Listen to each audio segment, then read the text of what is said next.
This man is Jan Sigurd Balsrud, the Norwegian resistance commando.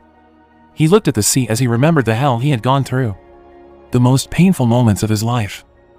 On April 9, 1940, Norway was occupied by the Nazis. England then formed secret resistance commandos to carry out a major mission coded as Operation Martin Red, where England trained 12 commandos and assigned them to destroy Germany's flight control tower in Norway. On March 29, 1943, 12 men aboard the MK Bartholm 1 began the mission. They brought with them 8 tons of explosives on board. They passed the freezing Arctic Ocean, but unfortunately, midway through the journey, a German patrol boat blocked their way. Amid the panic, they collected all the information documents and put them on the hull as the Germans approached. They set a timed bomb and plunged themselves into the freezing water. The boat was blown away, destroying the documents inside. They tried to save themselves as the German secret police, the Geheimstaatspolizei, or known as the Gestapo, chased them. Jan managed to hide, but he lost one of his boots. In the end, the Gestapo caught 11 of them while Jan managed to escape by killing one of the Gestapo. Unfortunately, Jan's leg was shot. He walked backward to fake the trail. On the night of March 30, 1943, the Gestapo fired a flare signaling their search for Jan Balsrud. Cornered between the freezing ocean and the German police, he had no choice but to swim away to escape the search. He swam from Ravnasoya to Feroya. When the Gestapo arrived at the sea bank, Walter Wenders, the commander of the search, put his hand into the freezing water and thought it would be impossible for Jan to survive the cold water. He might not try to swim in such a temperature. As Jan arrived in Feroya, he met 2 fishermen and asked for help. He was brought to their home. Seeing how pitiful his condition was, he was given dry clothes and boots. On the other hand, the caught 11 commandos were lined up that very night. Kurt Stage, the chief of the Gestapo, arrived there. He checked the documents and found out that one of the commandos escaped. Wenders assured him that the escaped commando was wounded and might be dead by now of the freezing temperature or the wound itself. Kurt showed a Nazi award pin on his chest, proving he never failed his mission. He ordered Wenders to find the escaping commando. Even if the escaping commando turned out to be dead, he wanted him to bring the corpse to him as evidence. The next day, the caught commandos were waiting in prison to be investigated. Not long after, one of them was back soaked with blood and wounds. On the other hand, Jan was on his way to Tromsø.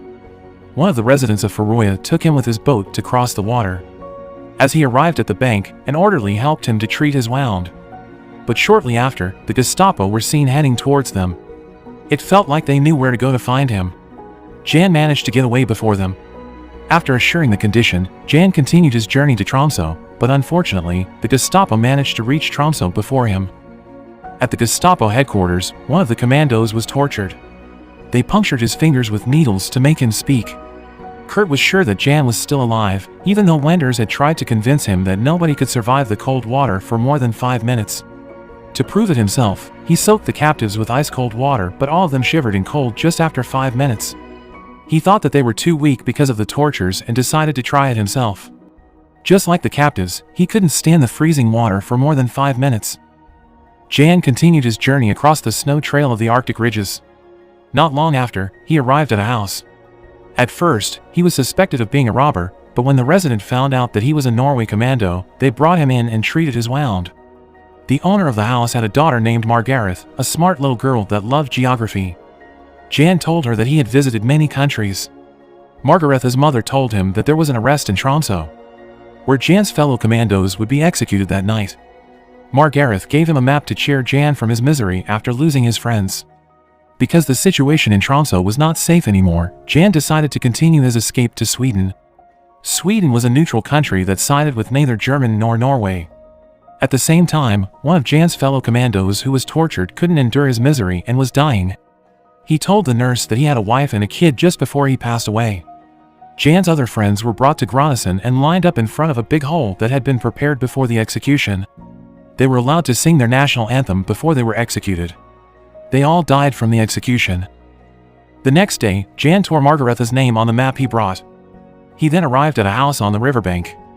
He took off his jacket and put it on the front door. When the owner of the house returned, he found Jan's jacket and took it inside where turned out, Jan was already there waiting for the owner to come inside. Jan pointed his gun at him until he discovered that the owner was a former Norway soldier. He then took Jan across the ocean to reach his next destination. Jan's condition was already worsening, with the wound on his foot feeling more and more excruciating every second. He was given a jacket, a pair of shoes, skis, and some food to help him with his journey. He suggested Jan take the route from Lyngseidet to avoid the Gestapo. Upon arrival at the bank, a Norwegian carried Jan to get him off of the boat to avoid him from getting wet. Jan continued his journey across Lyngseidet alone. In his car, Kurt Stage wrote a report letter to Berlin to report their mission. He didn't lie and wrote about the 12 commandos and the escaped commando in the report. He promised to find Jan and made Jan's finding his priority. On April 5th, his 7th day in escape, he accidentally skied to the camp of the Gestapo and fell right beside Kurt Stage and his men. Kurt, who didn't realize that it was Jan, the man he had been looking for, helped him and gave Jan the hat that he dropped when he fell before. Shortly after Jan left, Kurt realized that the man he just helped is January. At that very moment, he sent a plane to kill January. Jan was bombarded with bullets. At the same time, the bullets triggered an avalanche right behind January. He skied for his life, but in the end, the avalanche caught him and buried him below the thick snow, making him faint. After quite some time, Jan finally regained consciousness. He found himself almost completely buried in the snow. He tried as much as he could to get away from the snow and find the sun to warm himself. He suffered temporary blind thanks to the freezing snow. Not long after, 2 Gestapo guards showed up where Jan was buried. They found Jan's bag there. Meanwhile, Jan had been walking far from the site. He started suffering from the symptoms of hypothermia. His body temperature decreased to the limit. While the pain struck his body continuously, he kept walking for his life. Nearby from Jan's place, a Gestapo guard was asking a man who owned a barn. His name is Marius Granvoll and he opposed the Nazis. The guard himself is a Norwegian that sided with the Nazis. Shortly after, Marius saw Jan, who walked limply towards his place. When the Gestapo finally went away, Marius rushed to find Jan. Meanwhile, Jan had walked into Marius's siblings' house to find food. Jan's condition was critical. When Marius finally found Jan, he brought him to his house for treatment of his condition. On April 11th, Jan's 13th day in escape, Gudrun Granvoll, Marius's sibling, was accompanying him in the chicken coop. He was moved to the chicken coop to hide from the Gestapo, as he was now the main priority of the Gestapo. His wanted posters were spread even to remote places in Norway.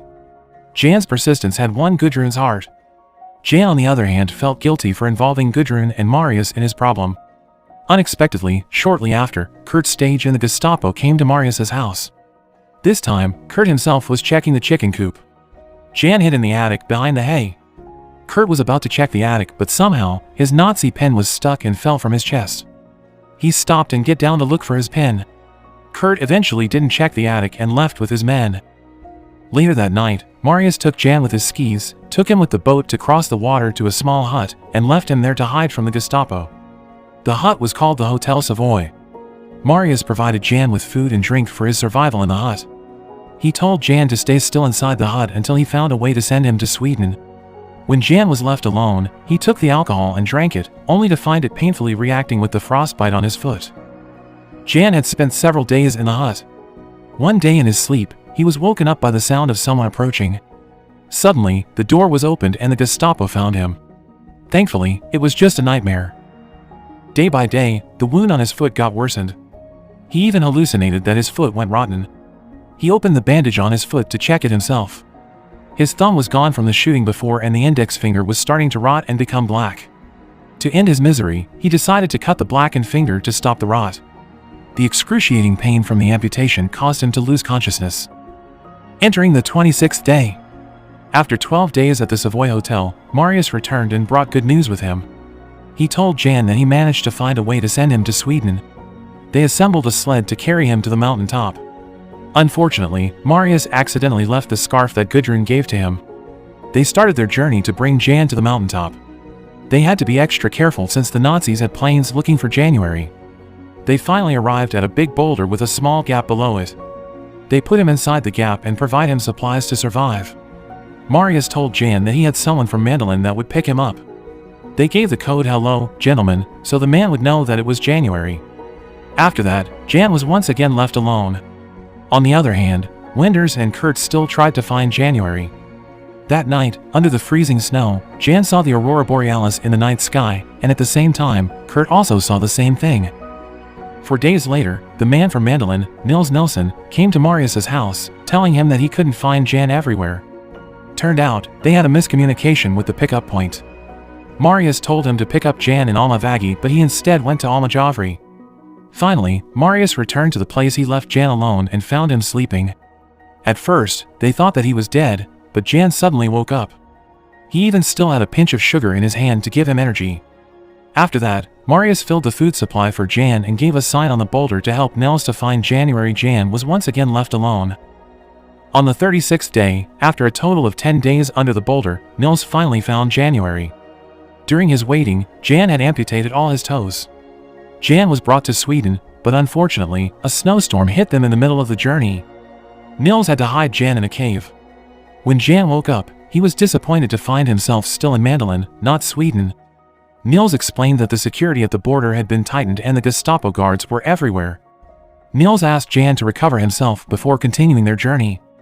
Nils also took Jan's gun. He was worried that Jan would end his life if he was left alone.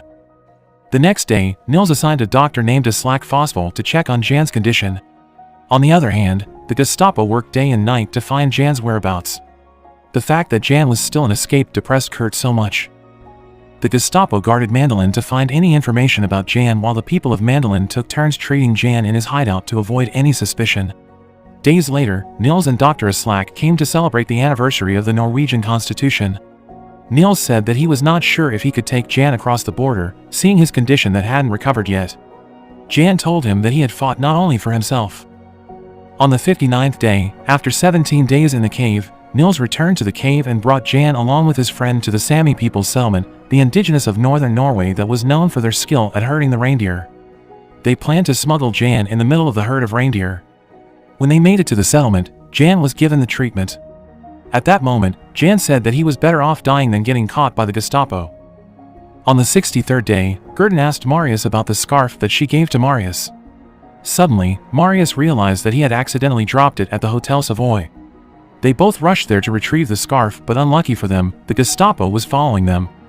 At the same time, the Sami people were preparing to smuggle Jan to Sweden with the herd of reindeer. At that same time, Kurt, who searched for evidence at Hotel Savoy, found Jan's severed toes there. Back to Jan, when he was about to cross the Nazis' watchtower, Jan's sled broke, causing him to slump.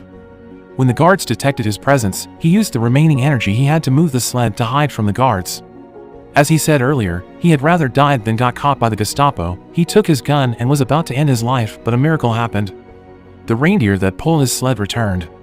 He then tied the sled to the reindeer and shot his gun to make the reindeer run. Jan finally crossed the border. At the same time, Kurt got a call from the border watchtower, informing him that Jan had successfully crossed the border. Gudrun and Marius, who had just been tortured by the Gestapo, found out that Jan had managed to cross the border. They smiled, knowing their effort didn't go in vain. After Jan arrived in Sweden, a Norwegian patriot found him. He tried to save Jan and brought him to a safe place.